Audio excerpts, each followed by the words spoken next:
Open the podcast bay door as hell.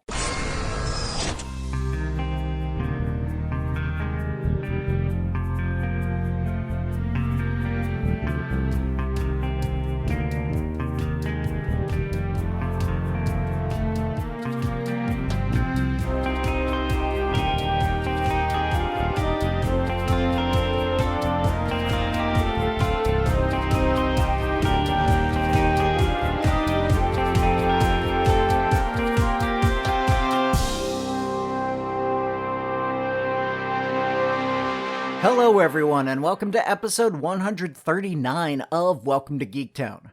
I'm your host, Kurt Onstead. I've been a proud geek all my life, being into role-playing games, board games, sci-fi, fantasy, and especially superheroes and comics.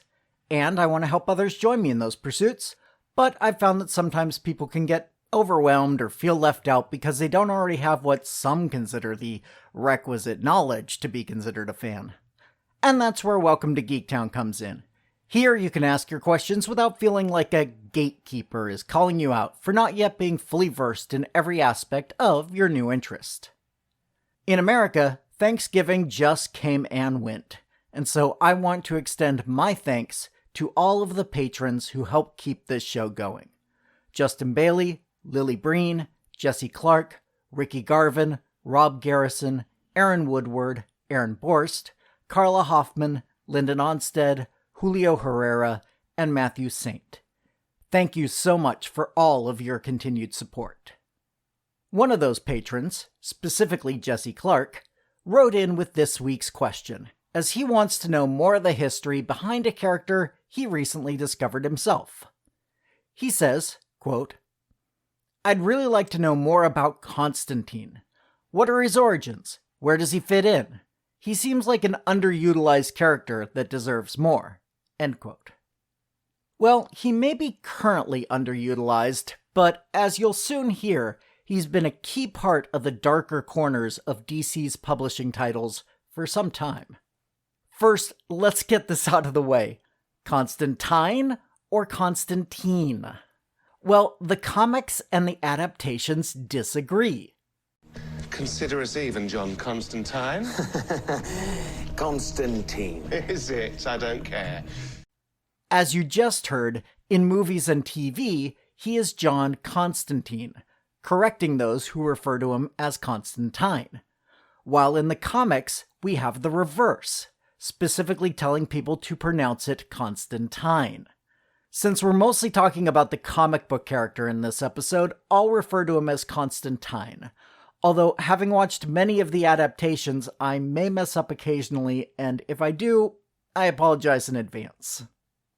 Constantine originally appeared in Swamp Thing number 37 in 1985, written by Alan Moore and drawn by Rick Veitch and John Totleben.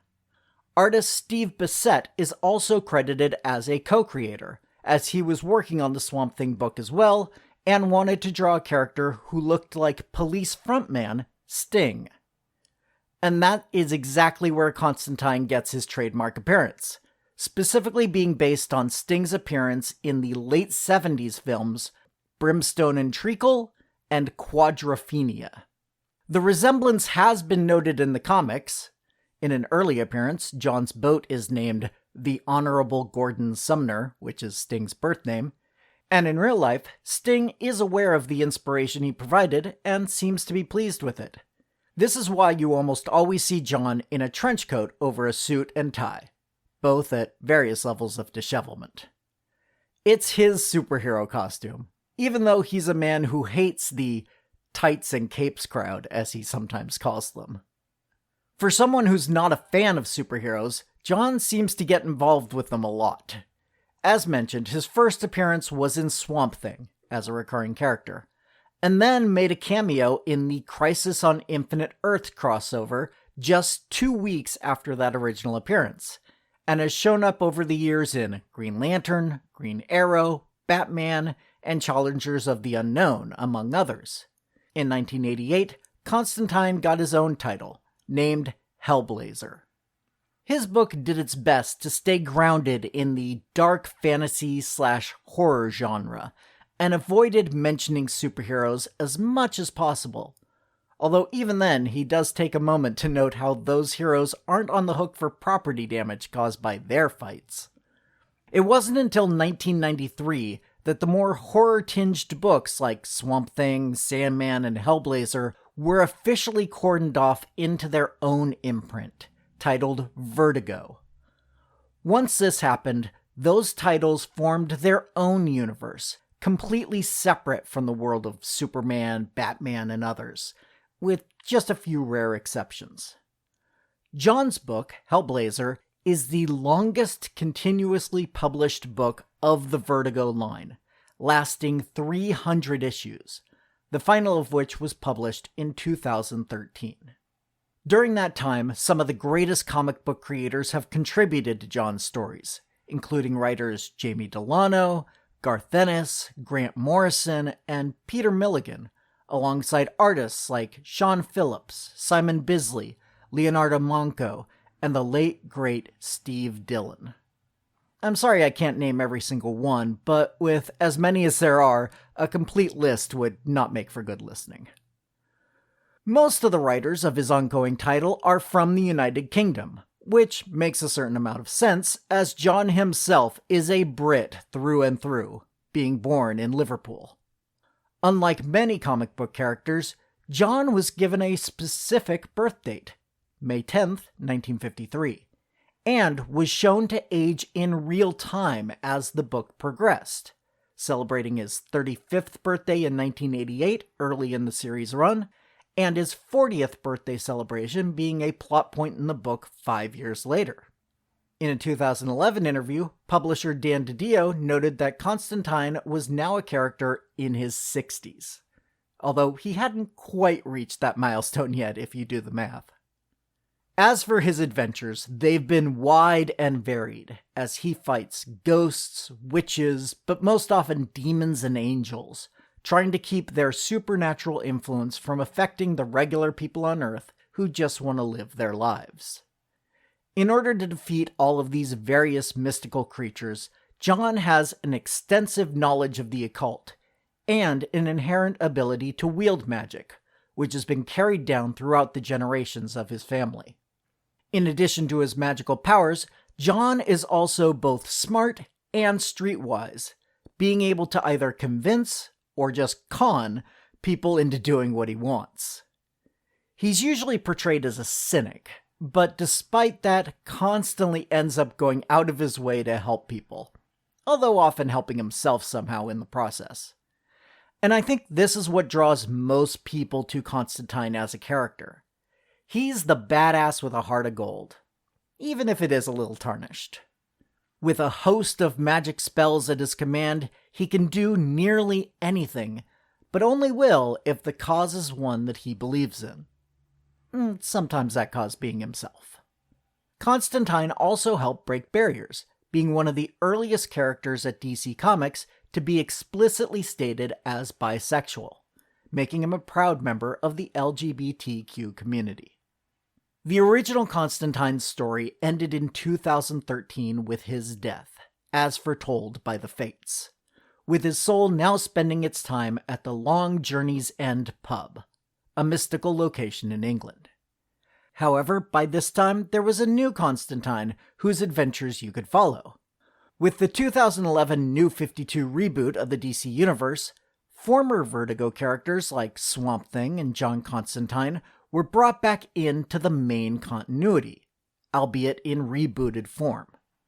So, for a time, you could read 2 ongoing books with a character named John Constantine.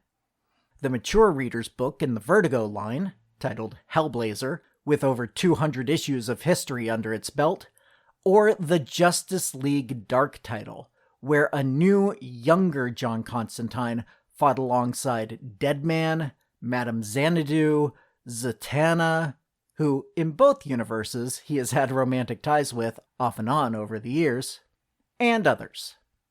Constantine still shows up occasionally to help the current iteration of the team, which these days mostly consists of Wonder Woman, Zatanna, Detective Chimp, yes, you heard that right, Dr. Fate, and Man-Bat. After this younger John left the team as a regular member, and his original Vertigo book ended, he got his own solo title, called Constantine the Hellblazer. The end of his original series and the beginning of the Justice League Dark series were both written by Peter Milligan, with Jeff Lemire taking over Justice League Dark and Constantine's new solo series a few months later. This new solo series lasted for 12 issues. A new series titled simply The Hellblazer was released in 2016 as part of the DC Rebirth Initiative, and brought back bits and pieces from the original John's history, although still keeping him as a younger character. That series lasted for 24 issues.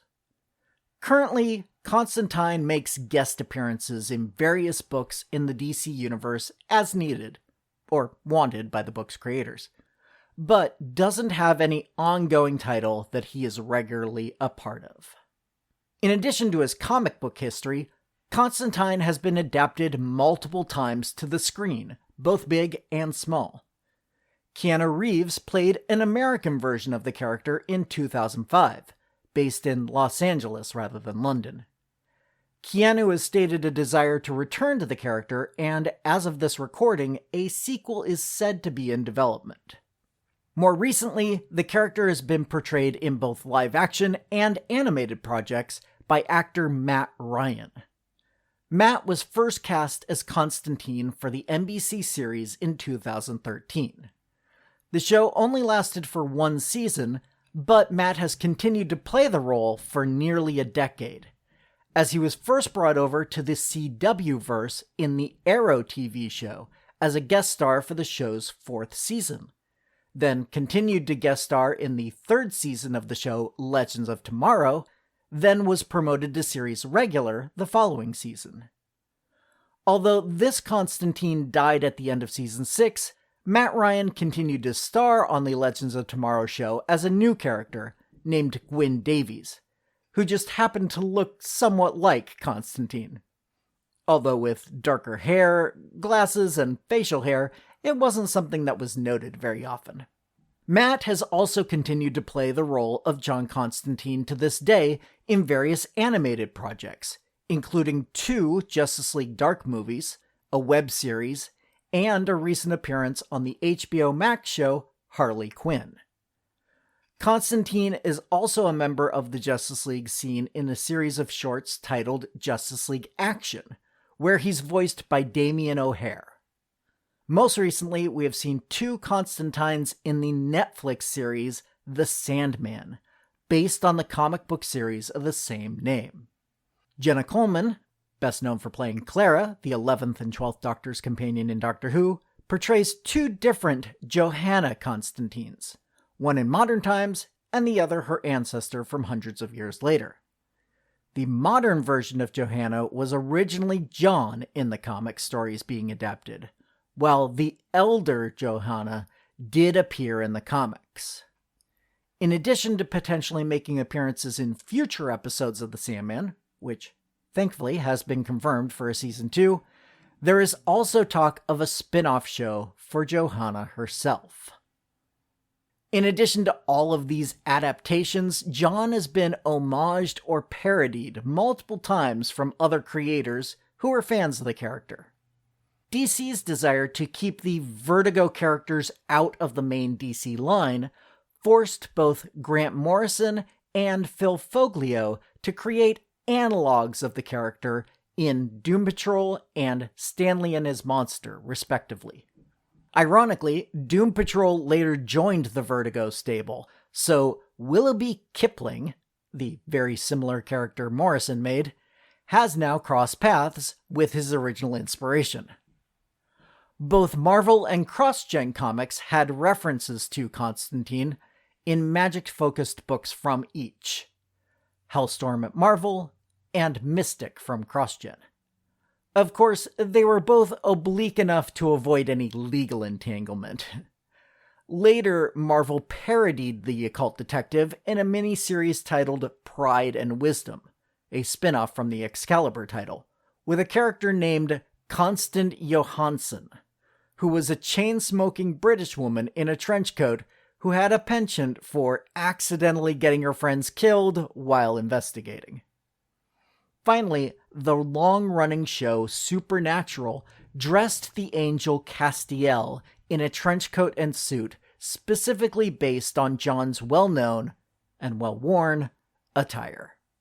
So, from a minor character in Swamp Thing, created mostly because the artists wanted to draw one of their favorite musicians, to a starring role in multiple comics, a movie, and a number of television shows, John Constantine, or Constantine if you're talking about the shows and movies, has been a force to be reckoned with for nearly 30 years. Jesse, I hope that gives you some ideas as to where to go to experience more of this character without giving too much away so that you can enjoy reading or watching it yourself.